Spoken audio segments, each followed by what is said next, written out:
Hello and welcome to History's Dark Chronicles with your host, me, Alan G. If you like what you see, hit the like, subscribe, and hit the bell so you'll be notified of any future episodes. During the early 1930s, Americans reeled from the effects of the Great Depression.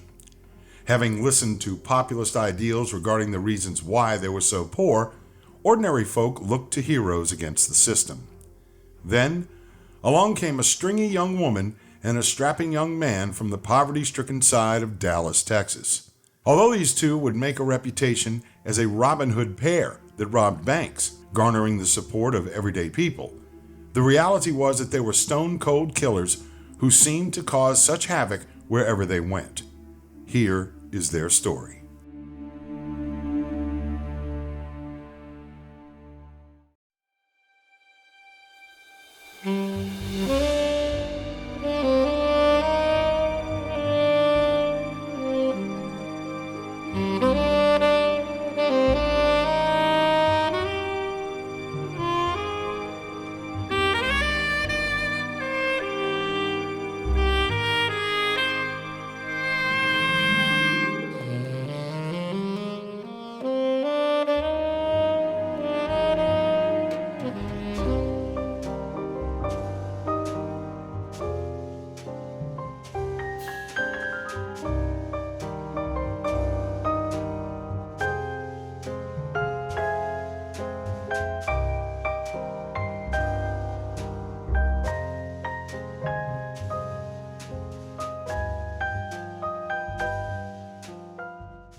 Born October 1st, 1910, in Rowena, Texas, Bonnie Parker was a petite girl, standing at only 4'11" and weighing 90 pounds. With her strawberry blonde curls, Bonnie was described as being very pretty. Bonnie was, by all accounts, a good student. After losing her father at a very young age, Bonnie accompanied her mother and her two siblings to her grandparents' house. By 16, Bonnie was married and a high school dropout. Born into a poor farming family with 6 other children, Clyde Chestnut Barrow was an attractive man with thick brown hair. Like Bonnie, he desired more out of life than the hand he'd been dealt. The Depression had heightened poverty levels and made it more difficult for those down on their luck trying to change their fortune. Clyde and his older brother Ivan, or Buck, dropped out of school and fell into trouble. One night, the brothers stole a car and rode around town, eventually deciding to rob a shop on the main street. Getting in and out was the easy part for the boys. It was getting away that was the problem. A patrol car spotted them leaving the scene and chased after them. Clyde was able to escape into the woods. However, his brother tripped and the police caught him. He refused to name his accomplice, so the police took him to the station and booked him for robbery. The court sentenced Buck to several years in the Huntsville State Prison. His brother's arrest did nothing to deter Clyde, however, and he was at another store the next night. Bonnie's young husband, Roy Thornton, was also jailed for thievery around the same time as Buck. As a result, Bonnie moved in with her grandmother and got a job as a waitress. She was more angry than disappointed with her husband's absence. One evening, Clyde received news that his sister had fallen and broken her arm. When he arrived home, he found his sister's friend, Bonnie Parker, making hot chocolate in the kitchen. They spent the whole night talking, arguably love at first sight. After that evening, they spent almost every day together for the next few months. Meanwhile, Clyde managed to assemble a group of ruffians and began terrorizing small shop owners through holdups and burglaries. Eventually, Bonnie forgot all about her jailed husband and began driving the getaway car for Clyde and his gang. Around Christmas 1929, authorities began compiling evidence against Clyde in order to arrest him. In February 1930, Clyde explained to Bonnie that he would need to leave town because the police were after him. He was barely able to pack his things before the police arrived. Following his arrest, Clyde went to the Waco County Jail to await trial. Against her mother's wishes, Bonnie hopped on a bus to visit Clyde in prison. While visiting Clyde in jail, Bonnie met his cellmate, Frank Turner. Frank claimed that he could break them out of jail if he could get his hands on a gun. He drew Bonnie a detailed map of the location of a gun in his parents' house. She was to go to his address and find the weapon. The endeavor was a success, and the next day she handed it to Clyde under the table at the jail. That evening, Frank used the gun to break out, taking Clyde with him. The two men made their way to Illinois, stealing cars and robbing stores all along the way. As a precaution, they frequently changed their license plates, but they were eventually captured by a passerby who memorized their plate number. Clyde and Frank returned to the Texas jail. The court convicted Clyde and sentenced him to 14 years at hard labor at Eastham Prison Farm on the Texas Plains. While in the labor camp, one of Clyde's only pleasures was receiving mail. Since only family and spouses could communicate with the prisoners, he indicated that Bonnie Parker was his legal wife. She continued to express her love for him and sent encouragement. At the same time, unbeknownst to Clyde, his mother was able to work out a deal with the judge on his case, making him eligible for parole in 2 years if he exhibited good behavior. Unaware of his mother's machinations, he devised a plan to have another worker let the axe slip and chop off 2 of his toes. The attempt to get an earlier parole actually worked, and he was released shortly after in February 1932. Clyde and Bonnie began seeing each other again immediately following Clyde's release, and their love only grew more intense. Still bitter about the government's role in the Depression, Clyde decided to put together a new team of thieves to take the money that he felt was rightfully theirs. Not wanting to let Bonnie out of his sight, Clyde took her along with them on their first ride. This was the beginning of a crime spree that would spark her excitement for adventure and romance. On their first joyride, they decided to rob the hardware store that sat directly across from the Kaufman Town Courthouse. Bonnie was giddy with excitement until she heard the alarm. Not wanting Bonnie to be punished for her involvement, Clyde dumped her from the car and told her to catch a bus back to Dallas. Although she knew it was for her own good, she still felt left out from the group.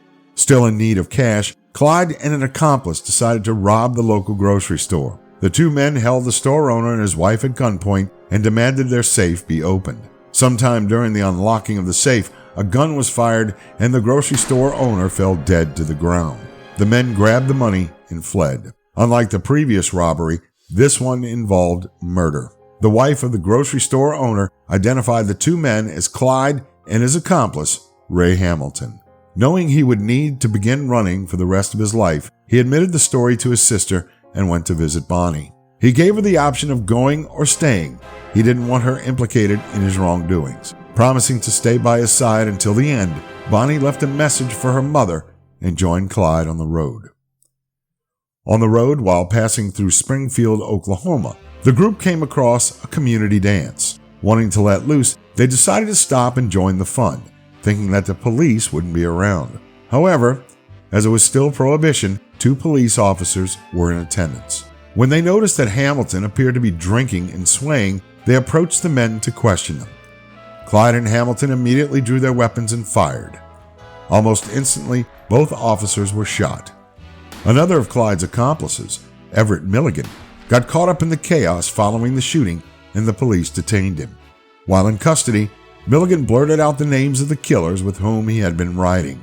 Clyde realized that he had to get out of Oklahoma and put as much distance as he could between himself and the police. Bonnie suggested they visit her aunt, Nettie Stamps, at her farm in New Mexico to regroup. While on their way to New Mexico, a police officer noticed their car's out-of-state license plate and decided to look it up. At the time, not many people had enough money to vacation, and out-of-the-state plates were a rare sight. The car had been reported stolen a few days earlier. After scouting the area of the Stamps' property, the officer approached the door and was greeted by Clyde's gun. Both Bonnie and Clyde forced the police officer into their car and took off. Stamps, noticing that something was wrong when Clyde drew his weapon, called the police to report the incident. Assuming he had been murdered, the state was relieved when they received a call from the officer who had been released unharmed. This incident gave Bonnie and Clyde their infamous reputation and was seen in headlines all across America for the next few months. The officer stated that one abductor went by the name of Ray Hamilton, and the other 2 were proud to give their names as Bonnie and Clyde. Weary from the stress of the road, Clyde began to feel the weight of his crimes. He would often shoot people in his way, but leave behind witnesses who could easily identify him. The police considered him a smart criminal, but he would do his jobs near the borders of most states so that he could cross into the next state without being followed by the police. The gang rarely stayed in one town for too long. While robbing a bank in Missouri, a guard discovered Clyde's intentions and began firing at him. Clyde was able to dodge the shots, but only got out with the $80 that were lying on the table in front of the teller. This, however, was not as disappointing as their next bank robbery. With guns blazing, they held up the next small-town bank they encountered until they realized the bank was completely empty. Even if it was only for a short time, they decided to go back home to Texas and spend Christmas with their families. Clyde needed an accomplice since Ray Hamilton had been captured by the authorities. He chose William Daniel W.D. Jones, a kid a few years younger than Clyde. Unfortunately, Jones would prove to be more useless than Clyde could ever have thought. The first mission for W.D. was to steal a car in broad daylight. He bragged about having done the job plenty of times before, but he was still nervous. They approached a car sitting in the driveway, and W.D. jumped out and attempted to start the vehicle. He was having difficulties, and after hearing the failed attempts, neighbors began coming out of their houses. The owner of the car heard the commotion and ran to stop them from stealing it. By that time, Clyde had gotten out of his car and was attempting to start it himself. Once he was able to get it started, the owner tried to get him out of the car and remove the keys. When the owner did this, Clyde drew his weapon. During the struggle, Clyde accidentally shot the owner of the car, pushed his body to the curb, and sped off, with Bonnie following in the other car. Knowing they wouldn't be able to go home for quite some time, they headed for Dallas to say their goodbyes to their families. Bonnie and Clyde were able to get away most of the time because they were shielded by people who understood their actions, people who also had lost a great deal in the Depression. However, following the killing of a patrolman in Oklahoma, the police doubled their efforts to catch the Barrow Gang. In an attempt to capture Bonnie, Clyde, and W.D., the police forced the gang to shoot their way out and kill yet another policeman. The group's total kills were now at 5. Over the next few weeks, the gang held up several more banks and even broke into a government armory. While traveling through Missouri, a motorcycle officer decided to stop them. During the stop, they drew their guns and ordered the officer into their car. After quite a bit of driving, their car battery died, putting Bonnie on lookout at the car. They took the police officer into a store and made him steal a battery. Not only did they make him steal the battery, they made him carry it to the car and install it too. Once the battery was put into the car, they sped off, leaving the officer behind. In March 1933, Clyde's brother Buck was released from prison. As expected, he joined up with Clyde and brought along his bride Blanche. The gang decided to rent an apartment in Joplin, Missouri. They figured they could stick around for a few months before taking off again. However, their unusual activity caught the attention of the neighbors, and they reported them to the police. The cars in the driveway came up as stolen vehicles, incriminating the gang. On April 13th, police and detectives approached the apartment. Clyde, noticing the commotion, alerted the rest of his gang, and W.D. began shooting. Clyde motioned for Bonnie, Buck, Blanche, and W.D. to move into the garage. Blanche was too hysterical to comprehend what was going on and went running out of the back door. Clyde got everyone into the Ford truck and roared the engine. After soaring through the garage door, he was able to smash through the blockade. Just as he pulled away, they spotted Blanche fleeing down the street. Clyde slowed down just enough for Buck to pick her up and pull her into the truck. While evidence inside the apartment easily identified Bonnie and Clyde for the police, the new couple was a mystery until the police discovered Blanche's purse and Buck's parole papers. Realizing that the police were becoming wise to their actions, the gang decided they needed to steal a new car and to change their license plates more frequently. They chose a black Chevrolet, and in broad daylight, the owner of the car was furious and borrowed his neighbor's car to chase after them. When he happened upon his car, he only saw W.D. until the rest of the Barrow gang arrived in a second car. The two people were taken hostage and driven around the rest of the night, only stopping for food. The next morning, they were dropped off miles from home with some money, but no car. After dropping the two hostages off, the gang gunned down the highway toward Wellington, unaware of recent road maintenance. Ahead, a bridge had been removed for repairs and none of the members in the car noticed any signs alerting them. Unable to stop in time, Clyde braked but slid into the ravine. Bonnie was thrown and pinned by the frame of the car, but the others all escaped without harm. A fire began, and they had to pull Bonnie out from under the hood just before it exploded. She had a bad burn on one of her thighs, and her dress had been ripped. It was a severe injury, with the skin burnt all the way to the bone. A nearby farmer heard her cries and ran over to help. He carried her into his home before seeing the guns and recognizing her face from the wanted posters as Bonnie Parker. Clyde soon realized that the farmer had gone to the neighbors to alert the police while his wife tended to Bonnie. He grabbed the gang and bolted out, stealing the farmer's car and hitting the road. Knowing that Bonnie needed real attention, he took a risk and called a doctor. The doctor recommended hiring a nurse, and Clyde did just that. He sent the other members of his gang out to get quick cash from the surrounding area, never leaving Bonnie's side. He was so worried he even called her sister Jean to come up and try to help Bonnie recover. While this was going on, Buck and WD robbed both a bank and a grocery store. Their escapade quickly turned into a police chase and a shootout, killing a marshal. Clyde knew they had to take off in a hurry. The next car they stole belonged to a doctor and contained necessary medical supplies they needed for Bonnie. They continued to ride around state after state, but hunger and tiredness were starting to catch up to them. On the evening of July 18, 1933, the gang pulled into the Red Crown tourist camp outside of Platte City, Missouri. Blanche obtained keys to 2 cabins so they could stay the night. Suspicious, the night clerk watched the gang unload an injured Bonnie while carrying rifles. The clerk phoned the police to alert them, and a few days later the police raided their cabins. Squad cars lined up around the area, while a police officer banged his flashlight on Buck's door loud enough for both cabins to hear. When Clyde heard the policeman call out, "Open up," he realized the situation and began shooting at the police. Buck caught 2 bullets to the head during the shootout and landed in Blanche's arms. Clyde carried Bonnie to the car in the garage. Blanche put a fatally wounded Buck in the back. Clyde knew he had to bust through the doors to get past the police. WD attempted to help move the armored car that blocked them by shooting out the door until it had to retreat. When Clyde finally burst through the garage, the police were so stunned that he was trying to run that they failed to fire, giving him an escape window. The police fired shots at the vanishing car, managing to strike WD in the shoulder while shattering glass flew into Blanche's eyes, blinding her. The gang, badly injured, acquired a second car and turned off at Dexfield Park. They stopped to assess their wounds and get some water. Bonnie repaid her fellow gang members by dressing their wounds and giving them words of encouragement. A nearby hunter spotted the group by the river and alerted the police.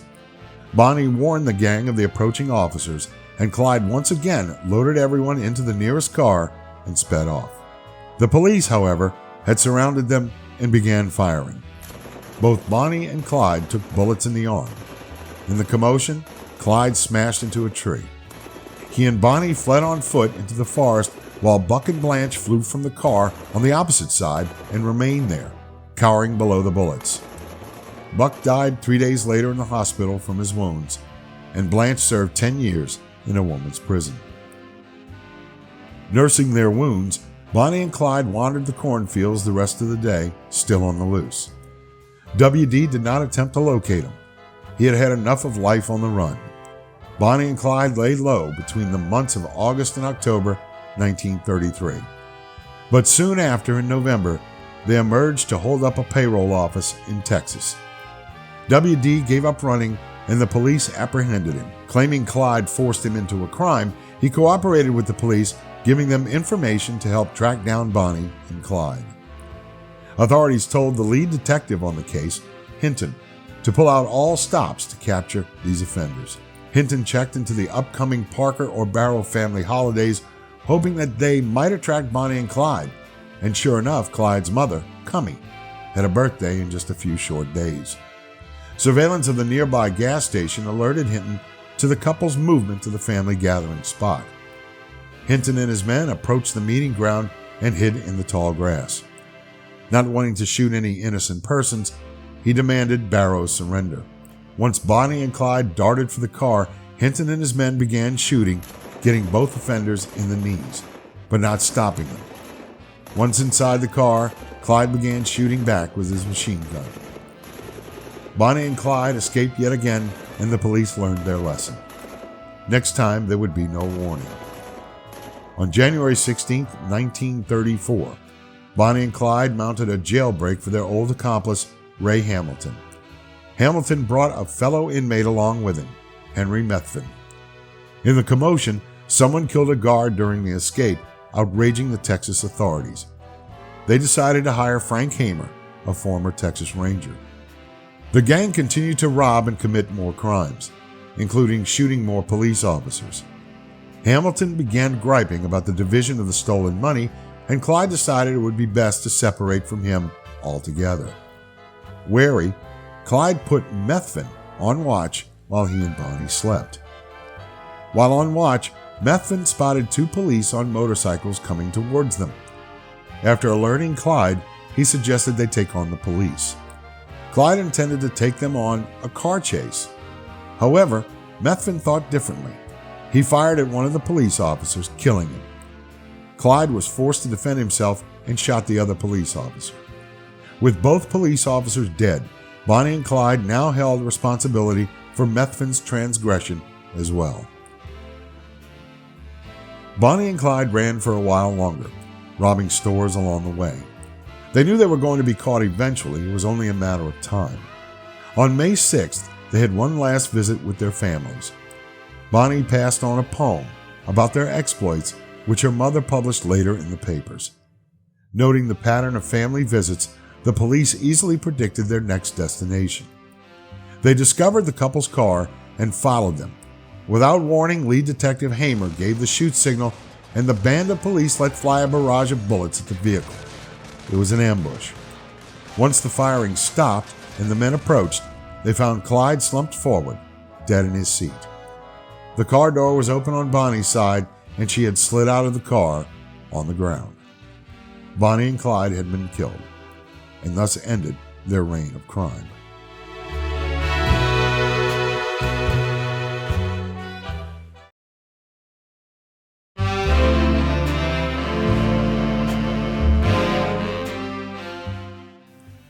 The end of Bonnie and Clyde, as depicted in the narration of this video, didn't necessarily match the actual events. Bonnie and Clyde famously died in a hailstorm of bullets shot at their car by an assembled posse of Texas and Louisiana lawmen near Gibbsland, Louisiana. This occurred after Frank Hamer made a deal with Methvin's father not to prosecute his son if they turned over Bonnie and Clyde. On May 21, 1934, after stopping to help Henry Methvin's father fix his apparently broken down truck on a Louisiana road, Clyde pulled the car to a stop when Hamer and the rest of the posse opened fire, allegedly without warning.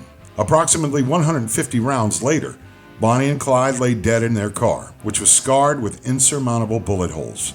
Not taking any chances, the leader of the posse, Frank Hamer, even approached the car and fired several additional shots into the already dead Bonnie's body.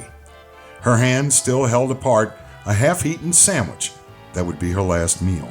After the death of Clyde Barrow and Bonnie Parker, the men who executed the ambush swore never to speak of the incident again.